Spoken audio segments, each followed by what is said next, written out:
Welcome home. We are WNST, AM 1570, Towson, Baltimore. We are Baltimore positive. And because we're not taking phone calls here, you can call down at the fan a little later on if you wish to be Baltimore negative about the refereeing or the coaching or the quarterback or the offensive line or the pass rush or just losing to Pittsburgh in general. We're going to be out doing the Maryland Crab Cake Tour in good spirits no matter what, because it's the holiday season and I'm drinking eggnog every morning of my life and enjoying it. And I have gingerbread available, all sorts of things, including crab cakes. Maryland Crab Cake Tour is back out on the road, brought to you by the Maryland Lottery. I will have candy cane scratch offs because I'm going to write to Roz today. Reminder.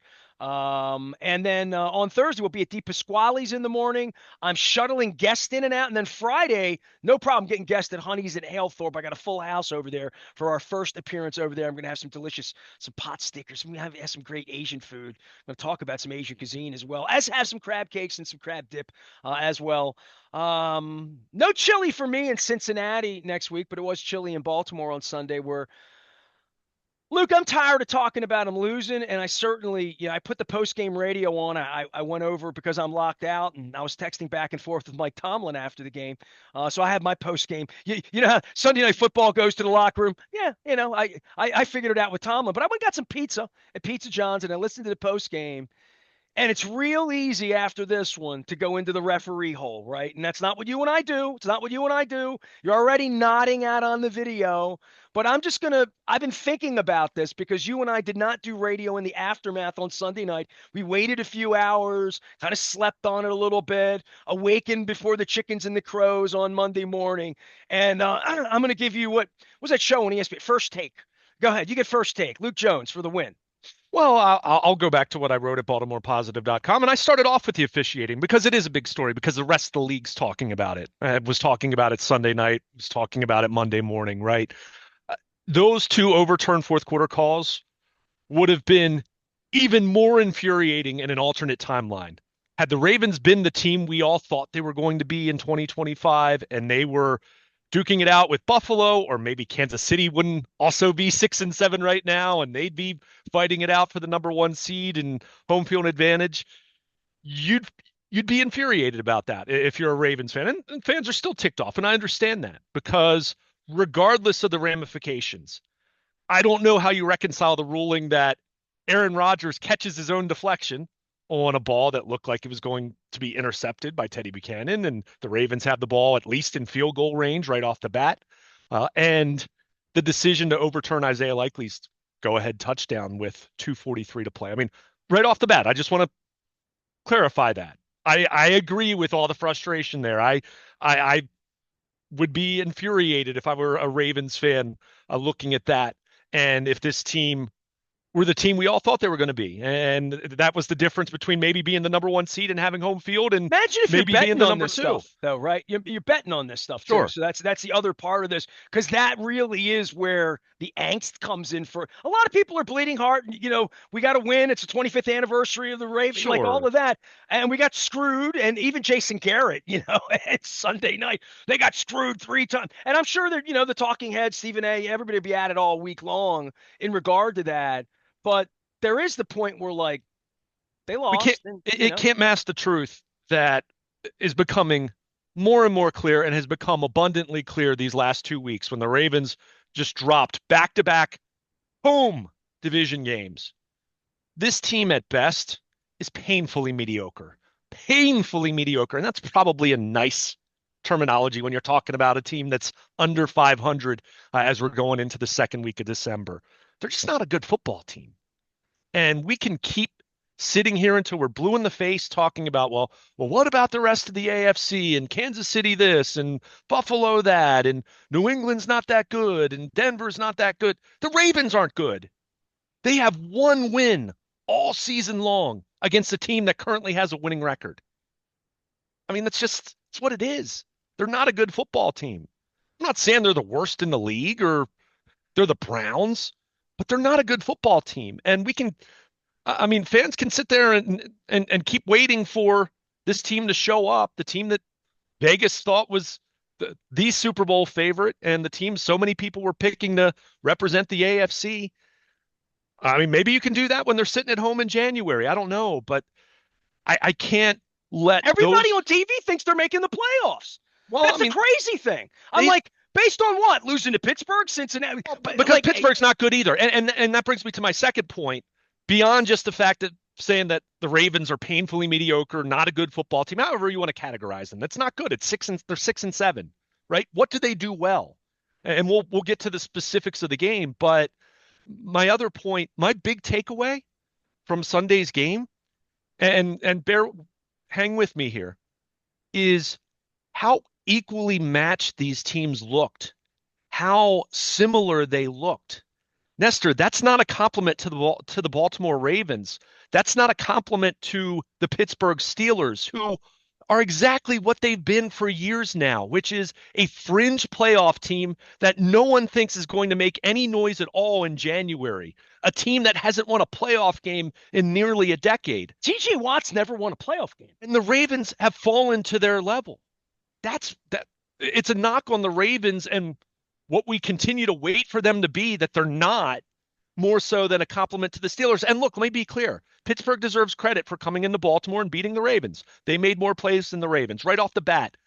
But starting with the deep ball on their first offensive play, that and Aaron Rodgers is the smartest guy on the field by a lot when he comes up to the line of scrimmage and third down and waits to see what you're going to do and makes you call a timeout because he's about to slit your throat. I mean, he played his best game as a Steeler, which I know is not a high bar. This was a team that had not completed they didn't have a completed pass of air yards going 20 plus yards. Well, they weren't booing Renegade here on, right. Like it wasn't fire the coach. It wasn't the kiss that Tomlin blew, like the whole deal. I all sorts of things went down because it was a very emotional weekend with the Super Bowl 35 team in. I would be remiss if I'm starting any segment here and not saying that I was, lubricated up this weekend with Super Bowl 35 sugar plums and a lot of emotions about a lot of people and a lot of people in town in front of all of this. I don't even know how that went. That's its own segment. We'll talk about pass fail on all of that because Brian Billick was, Marvin, everybody was here. And the notion that Lamar looked healthier, and he did, right? He looked better. Yeah. Better, right? So, I think that's part of the lead story in regard to what they're going to be in Cincinnati and what Cincinnati was over the weekend, which was one freak play away from beating them. It was a freak. That was a freak interception at the end. And that actually happened during a TV timeout. So I switched over and I'm like, wow, what a moment to switch over to that game. Because for me with the Ravens in not doing anything well, that's really the lead story, right? The lead story is not the officiating, and we can go into that rabbit hole, but we're probably not going to because I don't think you and I have 15 minutes in us.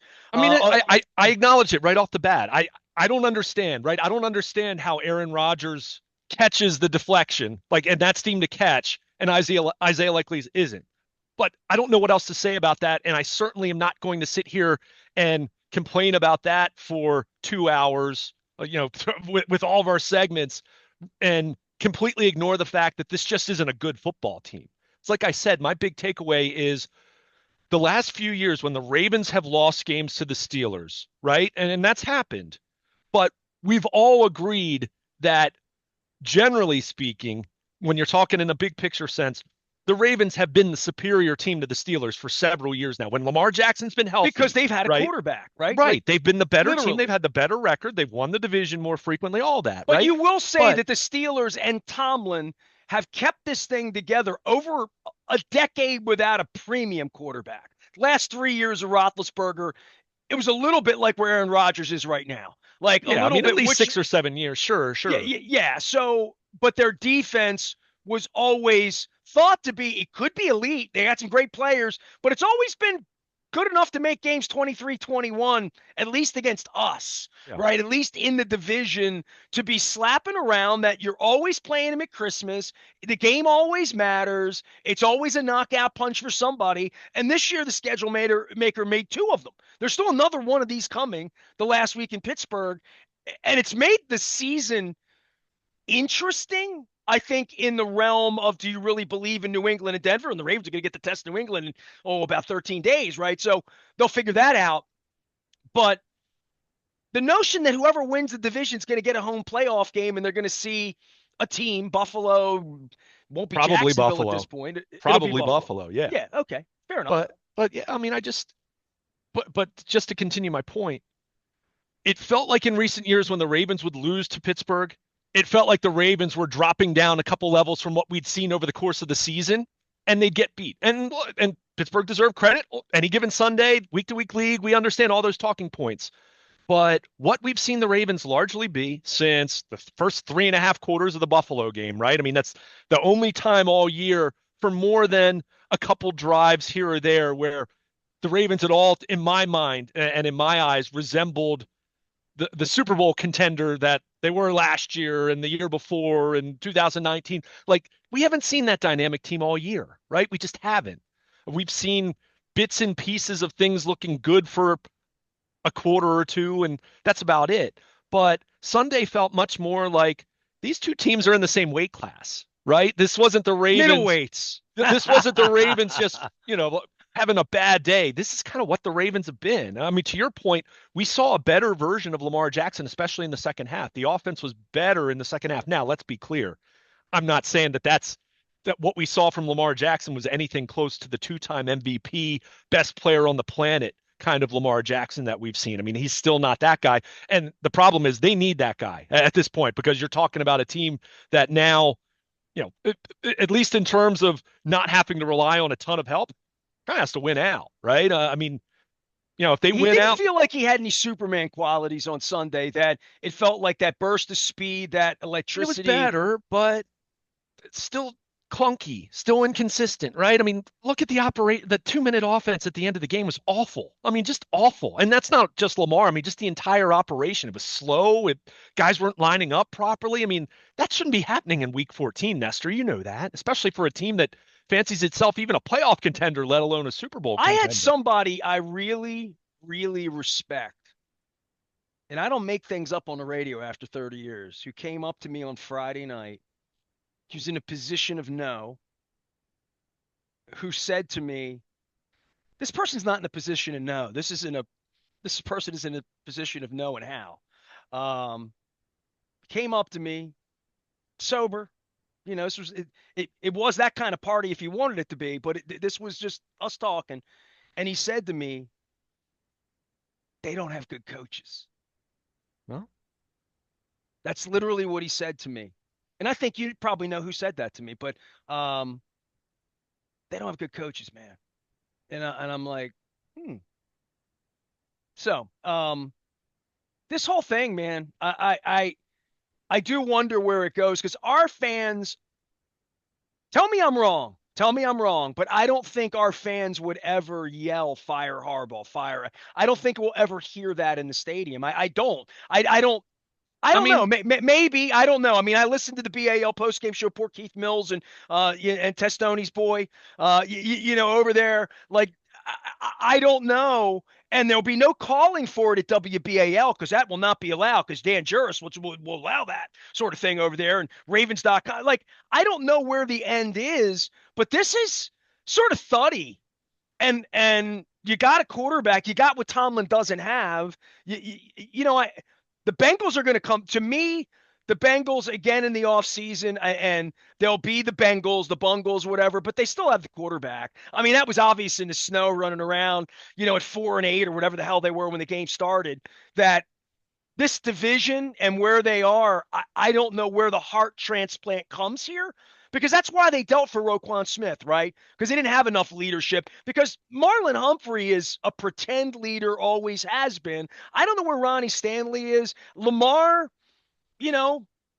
Lamar is what Lamar is. I mean, he's a great athlete. He's a great player. He's evolved as a quarterback. Now he has no offensive line, and he's got Derrick Henry in the September of his song, and he's got Bateman not catching the ball. Flowers, I guess they can't get him the ball enough. Yeah, I mean, Flowers it's basically their entire passing game. I mean, Likely's come on here other than when he gets close to the goal line, right? I mean, but who's had a good year? I asked you that last week, and now we're another 60 minutes into this and saying, Who's playing what? Travis Jones, maybe? I don't know. I mean, I mean, individual players, Travis Jones, Kyle Hamilton, although I was kind of hoping for Kyle Hamilton to have a signature moment Sunday. When you think about Pittsburgh, they like how much they love to dink and dunk and all that. But maybe this is where we transition a little bit here. I mean, we can talk all we want about the offense, right? And we said Lamar Jackson looked better in the second half. The offense came alive in the second half. They scored some points, looked better than it's looked in recent weeks against some bad football teams. But I mean, if we're beyond just the universal look at the Ravens and how I just said they're painfully mediocre, right? And how I said they looked evenly matched with Pittsburgh, which was much more a knock on the Ravens and whatever we thought their potential to be, and not really a compliment to the Steelers. I was wildly disappointed with their defense on Sunday. I mean, okay, I get it. They bowed up in the fourth quarter and they got three and outs and gave them a chance at the end. But my goodness, they gave up 27 points in three quarters to Aaron Rodgers and the Steelers, whose offense has looked anemic in for weeks and weeks. I mean, go and look at what Rodgers' numbers have been since, I don't know, the third week of October. And I mean, they're throwing the ball over their head multiple times. And, they did it without any semblance of a running game. And everyone thought that if Pittsburgh was going to have any chance to beat the Ravens in Baltimore, they were going to have to run the ball and control the clock. And they didn't really do that, but it didn't matter because they made big plays in the passing game. So I think for all the talk about the defensive improvement, and certainly they've improved from where they were the first 5 games of the season when they were the worst defense in franchise history through the first 5 weeks. We understand that. That bar was so low, it was tough to not think they were going to get better. This defense is average, maybe a little bit above average at best. They feast on bad quarterbacks, and we saw that after the bye week, right? They made Tua look bad. They made J.J. McCarthy look bad. They made Dylan Gabriel and Shador Sanders look bad. Tyrod Taylor had his moments against them, but obviously the Jets didn't do a whole lot against them offensively. But again, step up in weight class when Joe Burrow, who you just mentioned, comes into town, and Aaron Rodgers, who just turned 42 years old, and let's face it, has not looked like the Aaron Rodgers of Green Bay by any stretch of the imagination. You see what the defense did against those two quarterbacks. Not impressive. So what kind of quarterbacks are you going to face in the playoffs, Nestor? I mean, how does that generally work? More often than not, you're going to face better quarterbacks in the playoffs, even if you get there. Well, so what you're talking about is Burrow, May, and Love the next 3 weeks on the road in the cold.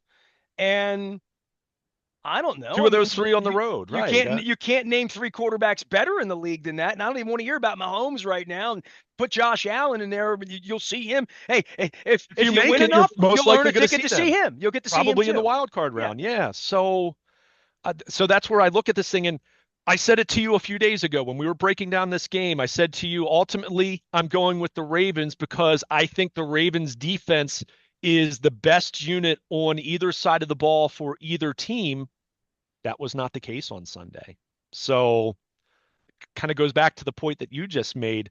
We can single out a couple individuals here and there that are having good years, but what's this team's identity? What does this team hang its hat on in terms of what they're really good at? I mean, even the special teams, which overall over the course of the season, I think have been better than they were last year. Special teams were bad on Sunday. I mean, maybe their worst performance of the year, at least going back to maybe like the Buffalo game, right? It's an extra point in December. It sounds like, what? Well, it's not just that. He kicks the ball out of bounds to start the second half. I mean, think about that whammy right off the bat. Now, I understand that the defense was able to hold Pittsburgh to a field goal on that drive, but you had just gotten the touchdown at the end of the first half. You missed the extra point, but it's a one-score game. You're feeling better. It's error. It's like a double fault in tennis. It's stupid, right? You're feeling better about where you are going into the third quarter, understanding that Pittsburgh's going to get the ball, and Tyler Loop kicks the ball out of bounds, and then you give Aaron Rodgers all day long. Some of those, any optimism about the pass rush taking some steps forward has completely evaporated the last 2 weeks. I'm sorry. Like, that was one of those plays, and I even tweeted this out. That's one of those plays that if you're on the backfields in training camp and that's a 7-on-7 drill, they're blowing the whistle because the quarterback didn't get rid of the ball quickly enough because he's just held the ball and you say, nope, that's a coverage sack. Nope, that you're not just going to stand back there for 8 seconds. But, he finds Metcalf for 41 yards on that play. So, I mean, it's just wasn't good enough. Like I said, in recent years when the Ravens have lost to the Steelers, it felt, yes, in any given Sunday kind of a way that the Ravens turn the ball over multiple times. A weird play happens here, a weird play happens there, and Pittsburgh somehow miraculously wins. I mean, Pittsburgh led most of the way on Sunday. Yeah, right? given the referees, and I'll continue to bring the referees back Again, in just so we keep our audience here, because that's what the audience is talking about. Referees. The officiating. Talking about the referees. Well, you acknowledge it right off the bat. Chance to screw you on a play, then you put yourself in, and you've been playing from behind all day, and your kicker's kicking the ball out, and you're just doing. Not tackling, basic things. I mean, it was a 42-year-old quarterback out there. But again, I go back to how smart he was in adjusting to the Ravens defense. I mean, he did some film study this week. He did not want to come to Baltimore and be embarrassed. I mean, that's it. I mean, I said that all week long, that there is some heart of some champion over there where you have a quarterback and a coach that have done it, and you got a bunch of guys here that have $100 million in the bank and feel like they've done something, but I have 4.5 fingers and they have less playoff wins, all of them, than that, So yeah, well, and not just Aaron Rodgers, but I think Aaron Rodgers and the Steelers, remember, they have DK Metcalf, who might not be the guy he was in Seattle, but it's still someone who can make plays. I mean, and they finally got him the ball, and they got him the ball in some big play fashion. So, I mean, that's again where, again, we can talk about the officiating till we're blue in the face. And I already said, I can't reconcile the Rodgers play being deemed a catch by him and the likely play not being a catch. That said, Pittsburgh had the lead from midway through the first quarter through the end of the game. I mean, they were, let me be clear. I don't think it was it's not like they were destroyed by the Steelers. I'm saying it felt like two mediocre, fringe playoff teams duking it out on Sunday. And the Steelers made a couple more plays and the Ravens were on the tough end of a couple controversial calls. And that's that, right? Well, to your point, when you say that it was a sloggy game on these sloggy teams, the problem with that is you look at the rosters and see how much money the Steelers have spent on the defense, and they have a 42-year-old quarterback, and they have a well-paid coach, and the Ravens have all the same things. MVP quarterback, $50 million quarterback. They got Roquan Smith. They got Marlon Humphrey. They got Ron. They have Kyle Hamilton's going to the Hall of something. Mark Andrews gave him some money. He dropped the ball. So, again, I look at the names, Pro Bowler. Pat McCard's got more TV commercials than Lamar's ever had. I mean, I see Ricard eating pizza, doing all sorts of things.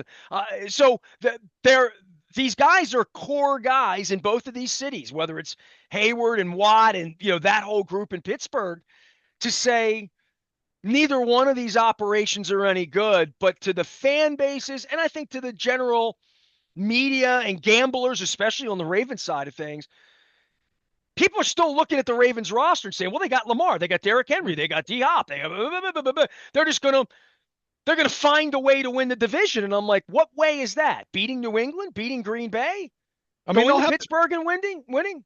They'll have their chance to do it, but they've had their chance to do it all year, right? I mean, I'll go back to right around the bye, right? When the Ravens were 1-5, what did you hear the national media talking about? Look, we acknowledged it. We weren't saying the season was over, right? You famously said you thought they were going to be 7-7, which, hey, if they beat Cincinnati, they're going to be 7-7, right? Although I said to you at the time, don't turn me into a bad guy this weekend. No, I mean, we're keeping it real here. They're 6-7. What are we doing here? I'm not going to sit here and pat them on the back. But we said it at the time that, yes, there was a path after the bye with a schedule that looked soft on paper, and it was. And they won 5 in a row, and they deserve credit for that, right? Especially considering the best win in that stretch was against Chicago, and Lamar didn't even play in that game. But we also acknowledged what a lot of the national, the talking heads and the pundits weren't talking about when they were 1-5.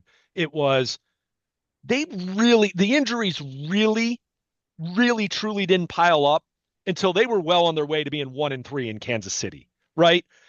Marlon Humphrey left during that game. Roquan Smith left during that game. Lamar left late in the third quarter in that game. They were on their way to being 1-3. They weren't winning the football game with those guys on the field. They weren't playing well.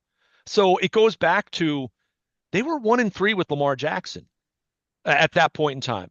They went 1-2 in the three games that Lamar sat out. If they were 1-2 in the three games that Lamar sat out, what's their record with Lamar Jackson? 5-5. Now, first thing anyone would say, Luke, well, Lamar's been hurt.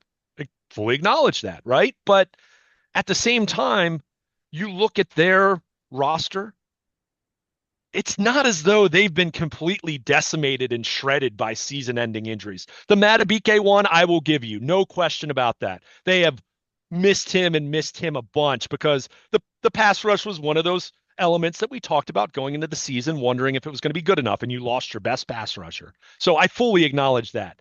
But this is not Kansas City playing on Sunday night with multiple starters and even losing your backup left tackle on your offensive line. I mean, this offensive line's been intact all year, right? I mean, what? Stanley missed one game. Stanley missed parts of a couple other games.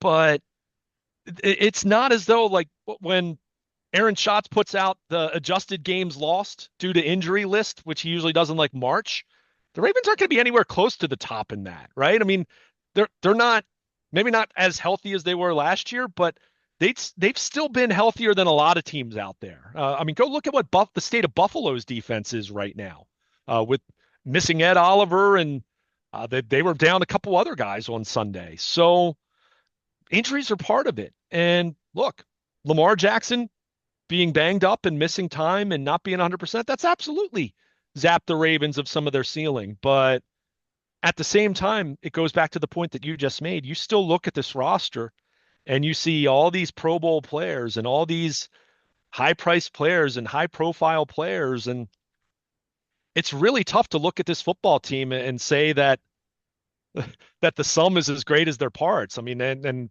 that's generally speaking, that's a bad reflection on coaching, and that's where I have to look at that. And it's not to say necessarily that everyone's going to be fired or should be fired or will be fired, but an acknowledgement of, no, this team hasn't lived up to expectations, not even close. I mean, it's one thing to say that you're picking them to win the Super Bowl in August.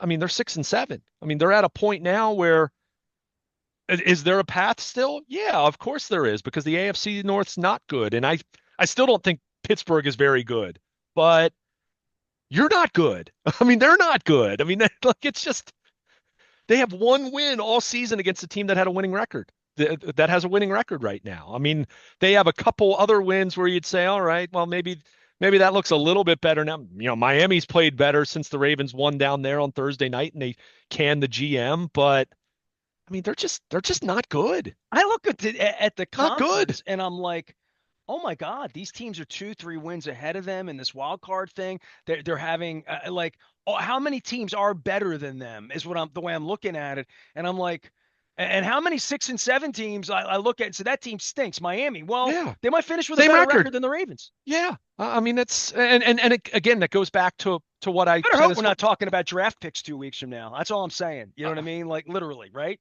Well, I mean,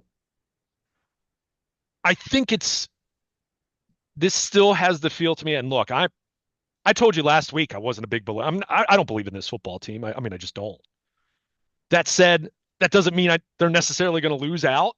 Although, boy, I don't know which games I feel great about at this point. I don't know, I don't dude. feel great about any of them. This is where I would take a break, because my next topic is job security. But I would say, we're going to do a whole segment on what makes everybody safe around here and how upended the apple cart should and needs to be. Yeah. And I'm not doing boo and renegade and fire Tomlin or fire Harbaugh. I think the owner should be fired based on the information I have, because he's awful.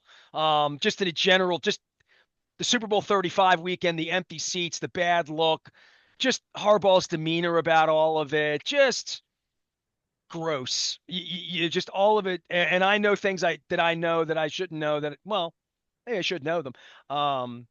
But, you know, I spent the weekend with some legends as well, and my ears are burning, and that was before the game started. but just to, and we will certainly, we'll get into all that because I mean, it's getting late, right? I mean, we're down to the last four games. We're in December at Well, you're this like, what point in happens time. if they lose out? There's a chance of that. I mean, Uh, it's not, and especially if Lamar can't make it, can't practice on Wednesday. You know what I mean? Like I mean, the whole thing they're is, just not very good. I yeah. mean, nothing about it's very good. I mean, it's not horrendous. It's not Cleveland Browns terrible, but it's not very good. Like it's just not. Like I don't know how For to. the good money Steve Bisciotti's paying for this high priced But talent. I will say, I don't think Pittsburgh's very good. Pittsburgh still has to go to Detroit. These teams still meet week 18.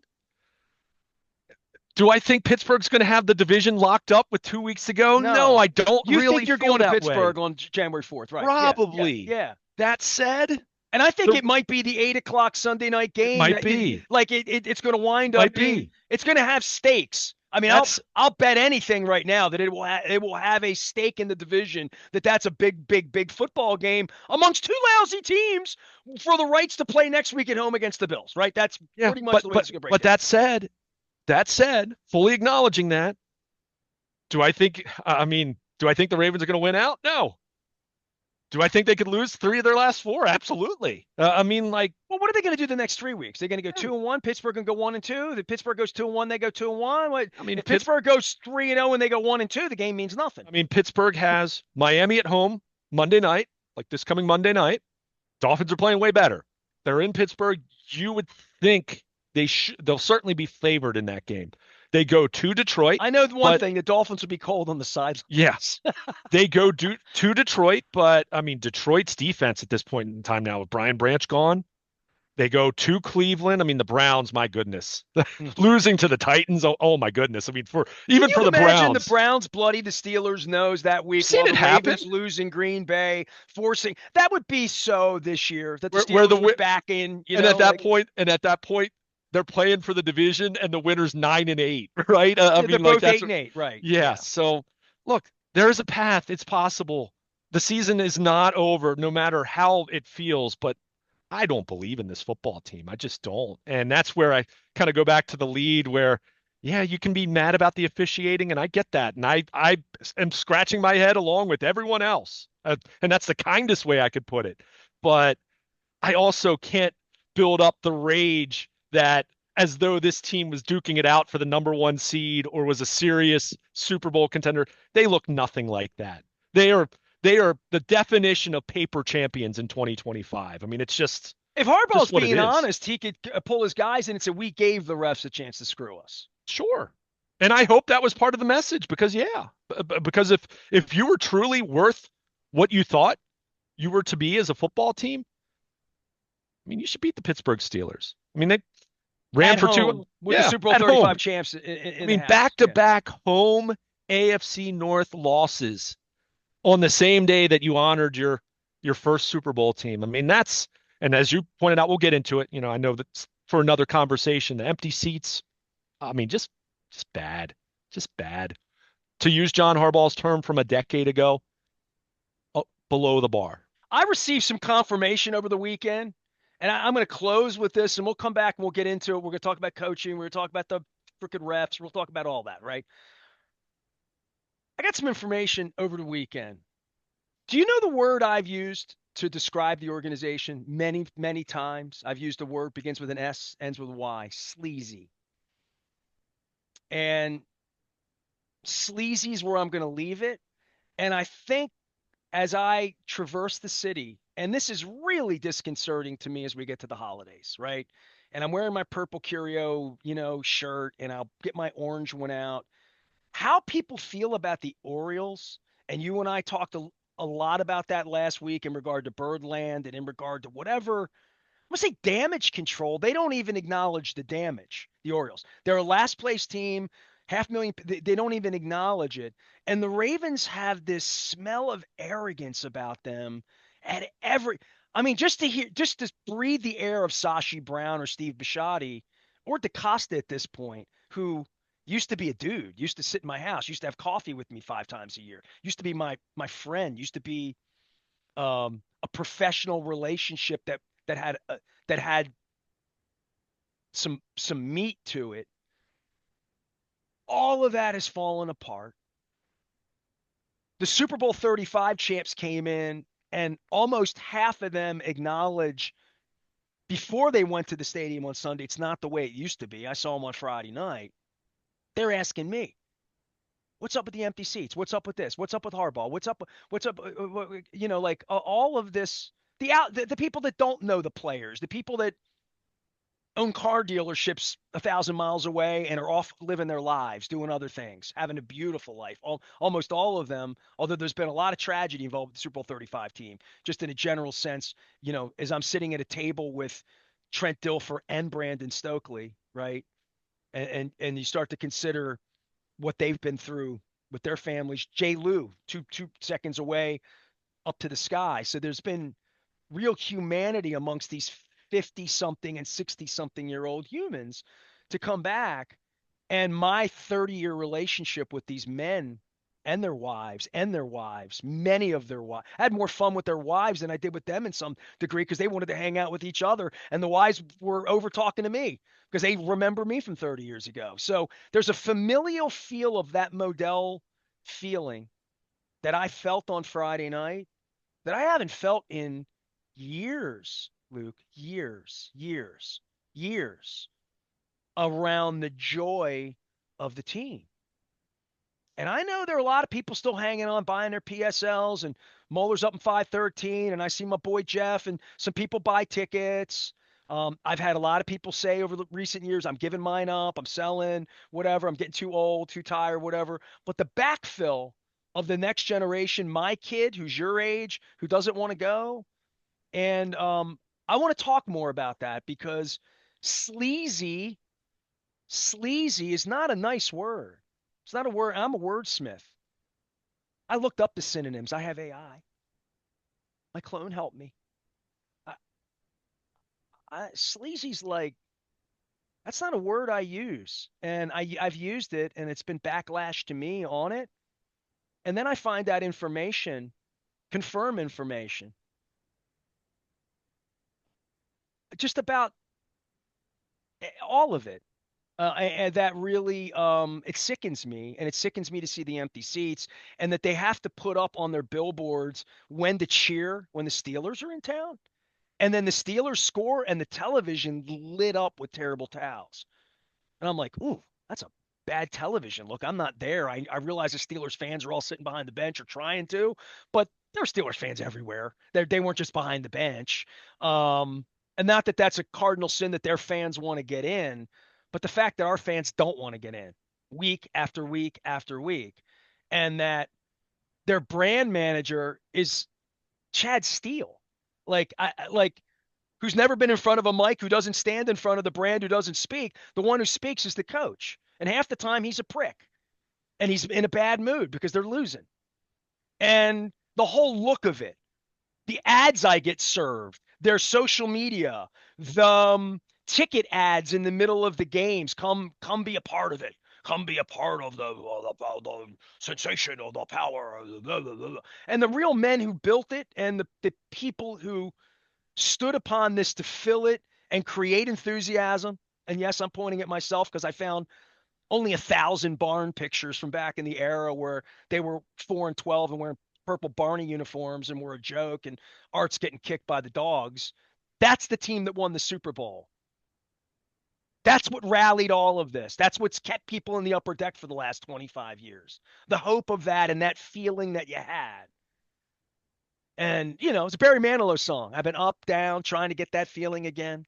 I don't know.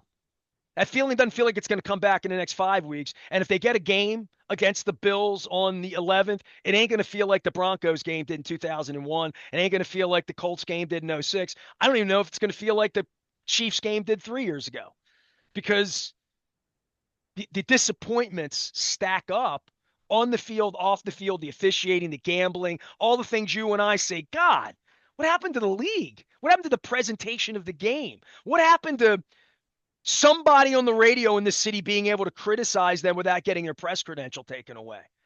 Like, what are they doing?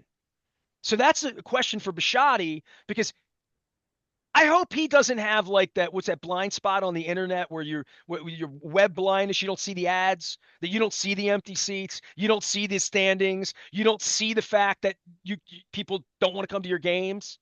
You don't see the seat geek prices on game day. You didn't see the stadium empty out 3 times this year. You don't see that your coaching might not be very good. You don't see the picking out the personnel might not be so great on the offensive and defensive line. You don't see that your brand manager behaves with an arrogance and your team president that it's gross. All of it's gross.